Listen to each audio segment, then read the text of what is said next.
Earlier this week, the world was agog with news of something called the WannaCry virus. Ransomware spreading the world, overtaking people's computers, turning their files to mush, encrypting them. Then a message flashes up saying, send me, shadowy hacker group, Bitcoin in order to get your files de-encrypted.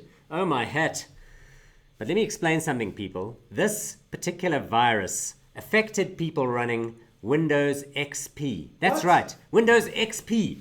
This is a product which Microsoft rolled out in 2001. It was eventually replaced by Windows Vista, even worse product, in 2007. So here's the fatal flaw in those shadowy hacker groups' business plan. Because what kind of people are running an old desktop computer with Windows XP on it? I'm talking about cheap-ass old people. Too silly to upgrade their computers. And what do you think the overlap is between that group of humanity and those that are technically competent enough to actually A, buy some Bitcoin in the first place, and B, transfer it to a shadowy hacker group somewhere in the, who knows, the East, Asia somewhere? Here's a Venn diagram to show you the overlap. We're talking about nobody, people, nobody. Here's Zimbabwe. Oh, that's in great shape. Did you know that it's being run by a guy called Simba Chikore, who just happens to be Robert Mugabe's son-in-law? Simba, he's alive! So Air Zimbabwe has been put on a list by the EU, the European Union. It's on its banned list, right? Because it's got a dismal safety record. They won't allow those planes to land. Alongside airlines like Urga Aviation from Ukraine, Medview from Nigeria, and an airline called Mustique Airways from the Caribbean. Those are the planes with hair in their armpits. Now, don't worry, because the Air Zim doesn't have any plans to fly to Europe anyway, because they don't have the planes for it.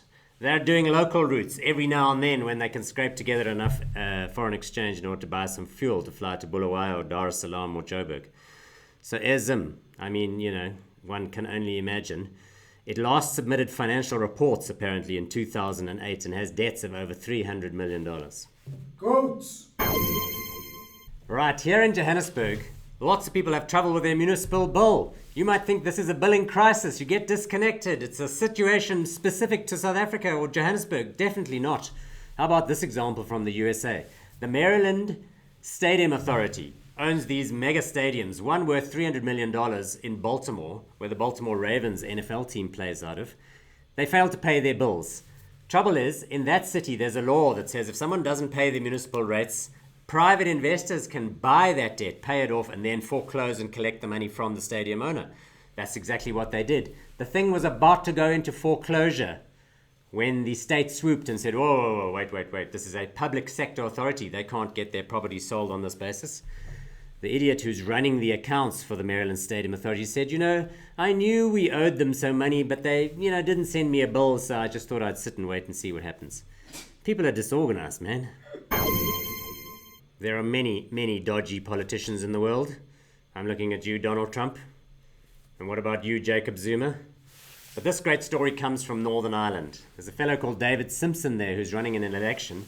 He put out a pamphlet saying, amongst other grand claims, that he had recently visited the troops, the brave British troops in Afghanistan. Problem is, on closer examination, it was found that he had never in fact visited Afghanistan at all. The army, British Army, when asked for comment, said, well, that particular trip had to get postponed because Mr. Simpson was too large for even the largest British Army armor suits. So until such time as they can find extra-sized body protection equipment, the trip had to be postponed and cancelled. Comment from Mr. Simpson, it was a printing error.